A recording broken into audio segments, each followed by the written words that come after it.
Hey friends, welcome to the Farming Pastor's Wife. I'm so glad you're here with me in the kitchen on the farm. And you know what? The holidays are right around the corner, and Thanksgiving in particular. So we're going to start thinking about some sides and stuff to go with Thanksgiving. So stay tuned. We're doing fried cabbage as a Thanksgiving side dish, and you don't want to miss it. During the intro, why don't you hit subscribe, hit that bell, give me a thumbs up, and I'll see you right back.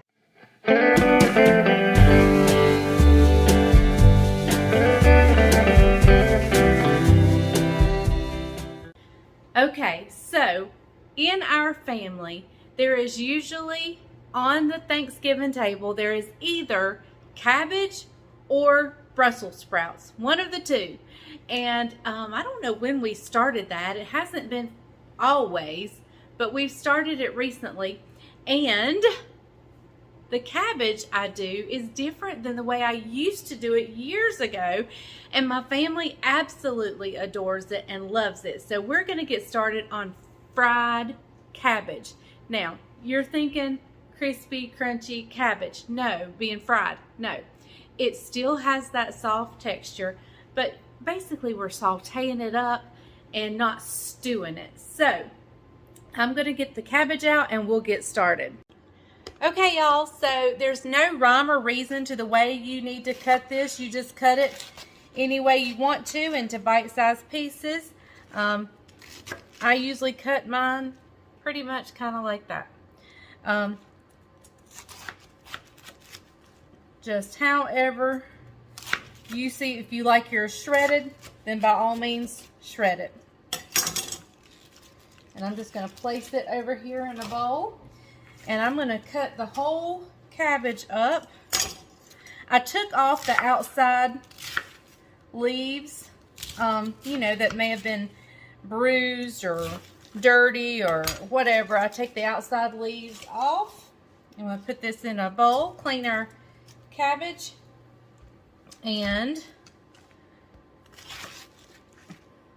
we will get started. So let me finish slicing up the entire head of cabbage and we'll be right back. Okay, so here is my bowl of just chopped up any old willy-nilly way cabbage, and I have about half a stick of butter melting in my skillet over here on the stove top. So while that's melting, I wanted to tell you real quick. Used to, I would stew my cabbage, like water, and stew it down until it got soft, just like you'd get in a restaurant. And I would add salt, pepper, which I'll add salt and pepper to this. I would add some sugar. I would add maybe some red pepper flakes. And it was really good, but it's not as good as this. And this is so good, let me tell you. Salt and pepper is the only seasoning you need to add to this other than what I cook it with. I mean, you don't need the pepper flakes. You don't need the sugar. You need nothing other than what goes in the dish.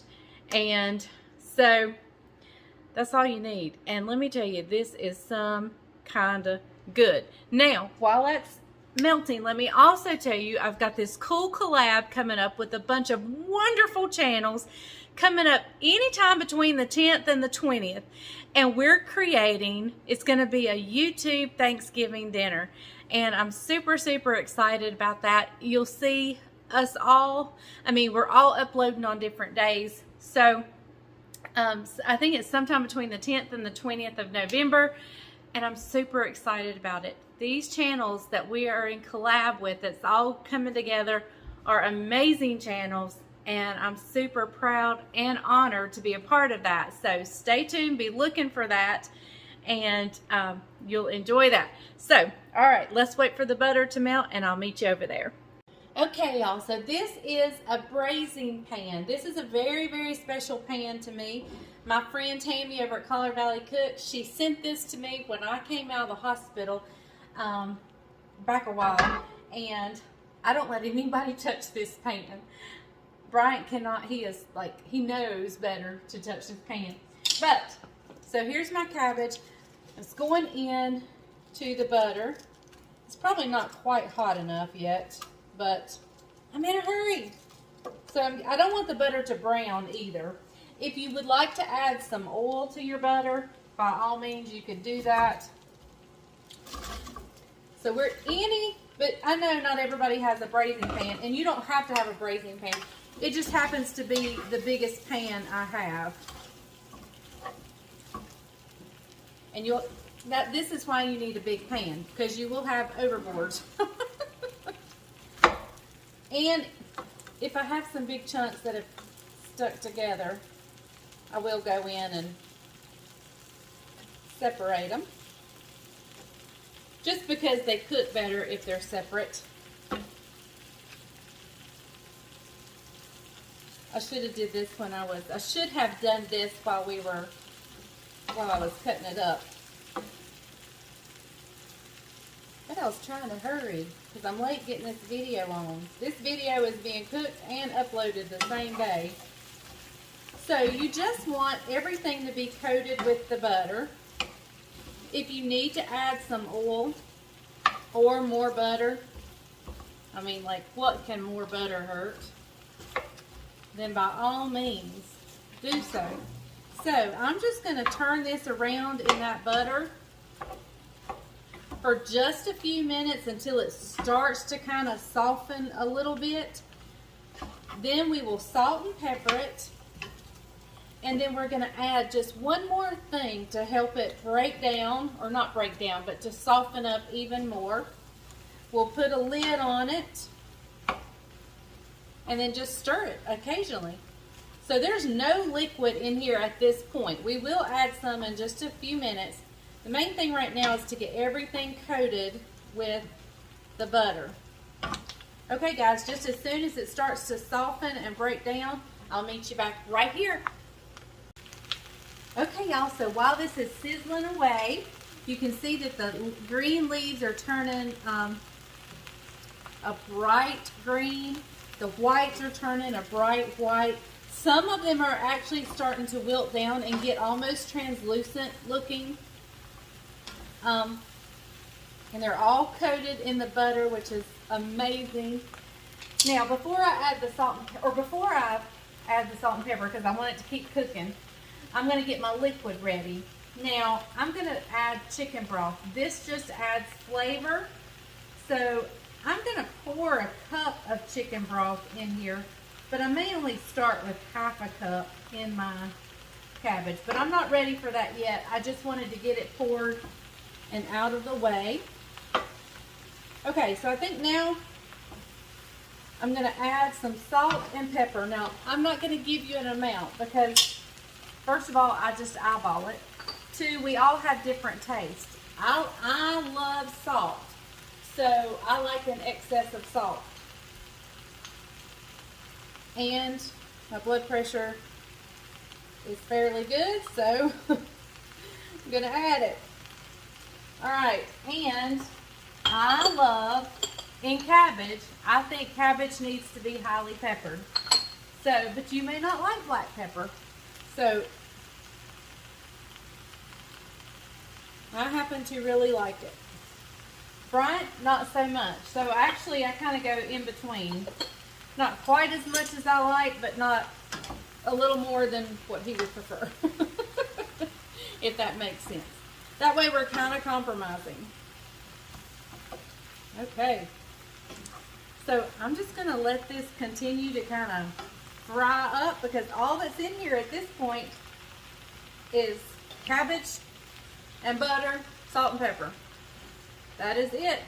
So we're just going to let it go. I've got my burner on high. Now this is a gas stove, so you may have to, if you have an electric stove, put yours on maybe medium. I'm not sure, but you can adjust it as needed. But right now, I want this to start kind of getting a little bit of brown bits of goodness on it. So we're just going to let it go. And when it starts getting some brown goodness, we'll add a little bit of liquid and then put the lid on it. Not a lot of liquid. We are not stewing or boiling this in the least bit. We are frying this up. Just good old butter and cabbage, salt and pepper. So we don't want to add much liquid. The liquid is only for those hard pieces that need to soften. So we'll be back in just a little bit. Okay, y'all, so I'm sharing this cabbage because this is going to be on my Thanksgiving table, a side dish for Thanksgiving. Now, of course, you know, with me doing it tonight, it's not Thanksgiving. So, as a bonus to this video, you're going to see me do some baked pork chops. Got it really simple here. If I can get you turned down. Hold on just a second. Okay, these are maybe an inch thick, maybe 3/4 of an inch. So, I have them out here, and I'm just going to drizzle a little bit of olive oil. This is really light colored olive oil. This must be EVOO. Yeah. Okay, and I'm just going to kind of take my fingers and swish that around, get it on both sides. And we're actually going to season both sides. I put a little more olive oil than I had intended to add. All right. Let me wash my hands and we'll be right back. Okay, so to my pork chops, we're going to do this really simple. You, at this point, can use anything you want to season it with. If you have a good barbecue rub that you like to use, y'all know my barbecue rub, I love it. But I am trying to stay away from the sugar that's in it. So I'm going to, and I wanted more of a, you know, I didn't really want a sweet barbecue-y pork chop tonight. I kind of wanted a good savory barbecue. So I'm going to pepper and salt each side. We're going to turn them over. Somebody asked me the other day, and it was a really good question, why I don't season the bottom of the chicken that I put in a crock pot or any kind of meat. I don't. I stick the meat in the crock pot and I season on top and I'm done. But when I do meat in a frying pan or when I do meat like this, I season both sides. Good question. But anyway, so you can use any seasoning you want. You could do some garlic powder, onion powder, paprika, and be done. But I found this in my cabinet. It's Weber's garlic jalapeno. We're going to try it. I don't know. It smells good, so we're going to see. I've never used this seasoning, so we may be going bleh. Hopefully not. Alright, so I'm going to take my tongs and I'm just going to flip them over. And we're going to season the other side just like we did the first. My oven is preheating to 425. You want a good hot oven. 425. Here comes the salt. And the garlic jalapeno. If you'll give me a second, I'll tell you what's in this. Y'all, I don't think my cabbage is going to even need any chicken broth. I'm not sure. I put the lid on the braising dish, and I don't think it's going to need it. Salt, garlic, onion, sugar, spices, dried jalapeno, dried bell pepper, citric acid, natural flavors. So, okay. All right, so this is going to go in my 425 degree oven for about 15 to 20 minutes. So, it's going in and then we'll check on the cabbage. Okay guys, I wanted to show you, this is what you're looking for. You don't want it on every piece, but just you want several of those good little brown bits, and they're coming up.